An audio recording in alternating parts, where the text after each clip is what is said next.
రెడ్డి గారు ఆయన ప్రభుత్వం సిరిసిల్లను జిల్లాగా తీసేయాలనే ఆలోచన కూడా చేస్తాను.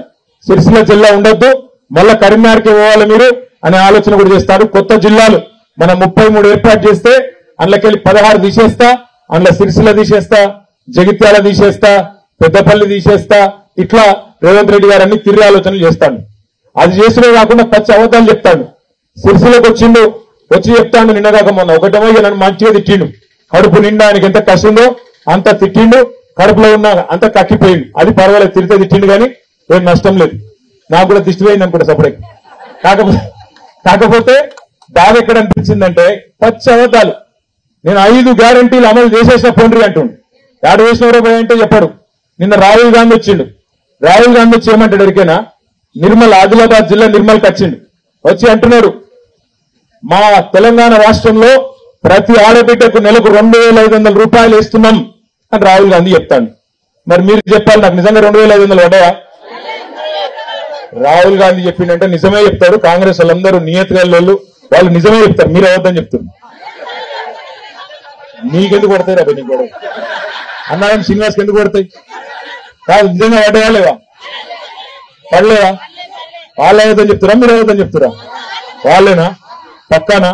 ముసలిలకు 4000 పడ్డాయా? ఇక మీరు అన్ని నన్ను పిచ్చని చెప్తారు మీరు. కానీ కులం బంగారం వచ్చిందా లేదా?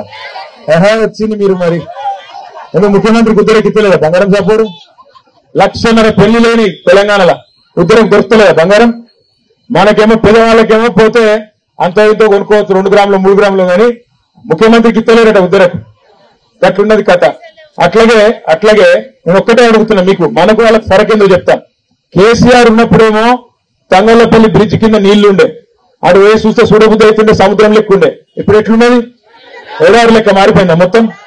గది కథ. నేను ముందే చెప్పిన మీకు, కాంగ్రెస్ అంటేనే కరువు వస్తుంది, కాంగ్రెస్ ఉంటే కరెంట్ ఉండదు అని చెప్పిన. మళ్ళా కరెంట్ కోతలు చాలానే మంచిగా ఉన్నదా? మరి మార్పు బాగున్నదా? లేక కాంగ్రెస్ లో ఈ బలగొట్ట బుద్ధి అవుతుందా?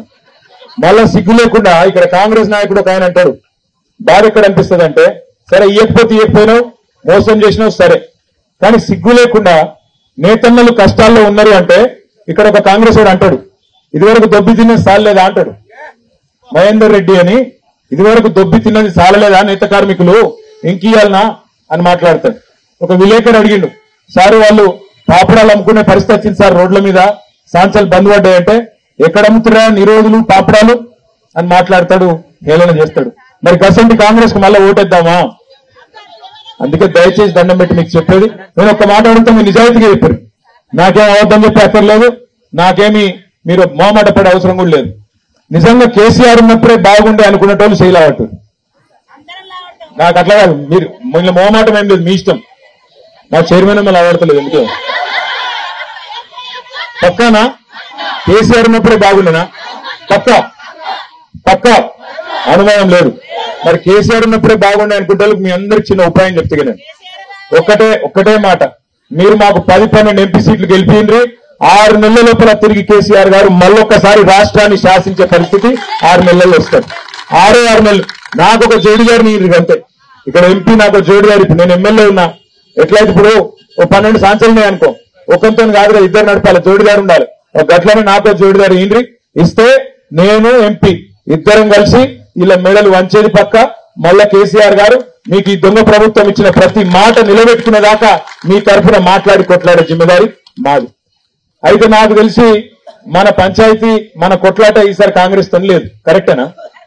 ఏమున్నా అక్షంతలు వాళ్ళతోనే ఉందా? వాళ్ళతోనే ఉంది. ఇంటింటికి వచ్చిన అక్షంతలు.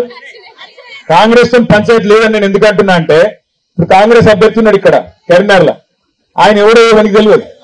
ఆయన ఇప్పుడు ఇక్కడ వచ్చి నిలబడ్డాడు అనుకో, ఈ కొత్త బస్ స్టాండ్ చౌరస్తాల కాంగ్రెస్ కండువా వేసుకోకుండా ఇక్కడ నిలబడ్డాడు అనుకో, తెలంగాణ తల్లి విగ్రహం కాడ, నాకు తెలిసి ఒక్కడు కూడా గుర్తుపట్టాడు, ఒక్క మనిషి కూడా గుర్తుపట్టాడు.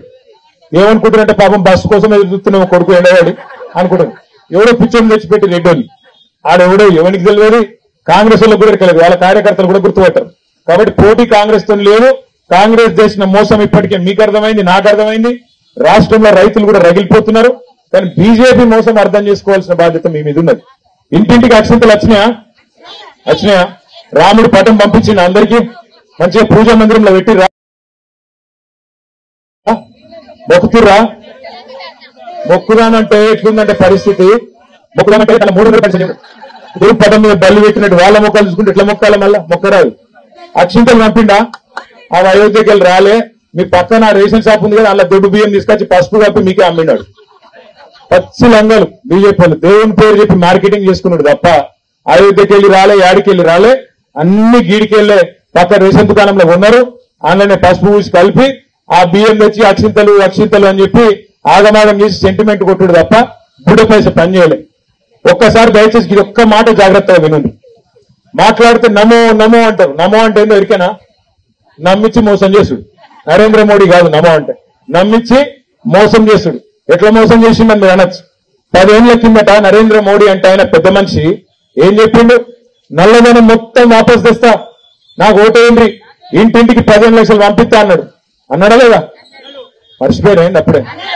ఇదే ఉన్నది మీతో బాగా మర్చిపోతారు, మళ్ళీ యాడ్ చేస్తేనేమో గుర్తుకు రాదు, మళ్ళీ గుద్దుతారు. అక్షింతలు రాముడు అనగానే మళ్ళీ గుద్దుతారు. అక్కడ వచ్చింది బాధ. వాళ్ళకి మోసం చేసి అలవాటు అయిపోయింది. నేను అడిగేది ఏంటంటే మీకు 15 లక్షలు ఇస్తా అన్నాడు ఒక్కొక్కల పేదవాళ్లకు, నల్లధనం వాపస్ తెస్తా, స్విస్ బ్యాంకులలో దాచుకున్నారు కాంగ్రెస్ వాళ్ళు, నేను పట్టుకొస్తా అన్నాడు. ఏమన్నా ఇచ్చిండా? ఇంతవరకు 15 రూపాయలు కూడా ఇవ్వలే. 2 కోట్ల ఉద్యోగాలు ఇస్తా అన్నాడు సంవత్సరానికి, 10 ఏళ్లలో 20 కోట్ల ఉద్యోగాలు ఇవ్వాలి, ఇచ్చిండా? ఇయ్యలే. బుల్లెట్ రైళ్లు ఉడికిస్తా అన్నాడు, మామూలు రైళ్లు దిక్కులేదు ఇప్పటికి.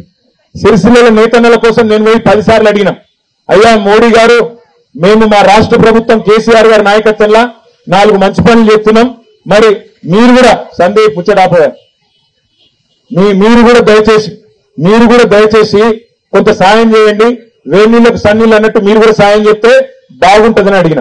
10 సార్లు అడిగిన, 10 పైసల పని చేయలే. సిరిసిల్లలో రోడ్లకు సాయం చేయలే, సిరిసిల్లలో సాంచలకు సాయం చేయలే, ఒక్క కాలేజీ ఇయ్యలే, ఒక్క స్కూల్ ఇయ్యలే, ఒక్క బ్రిడ్జ్ కట్టేందుకు పైసలు ఇయ్యలే, రూపాయి సాయం చేయలే. 5 ఏళ్ళ బండి సంజయ్ అంటే ఆయన ఎంపీగా గెలిచి ఎవరన్నా చూసిరా బండి సంజయ్ని? టీవీలలో కాదు, నిజంగా టీవీలలో మా చూసిరు, మీరు సీరియల్ చూసినట్టు మంచిగా చూసిరు. కానీ బండి సంజయ్ అంటే నిజంగా ఎప్పుడన్నా మీ గల్లీలో కానీ సిరిసిల్లలో కానీ కనబడ్డా? కనబడలే. గాలి తిరుగుడు, గాలి ముచ్చట్లు, అన్ని పిచ్చి మాటలు ఆడ మాట్లాడతారు. కరీంనగర్లో రాండ్రి మసీదులు దవ్వుదాం, మసీదులు దవ్వుతే శవం వెళ్తే మీది, శివం వెళ్తే మాది.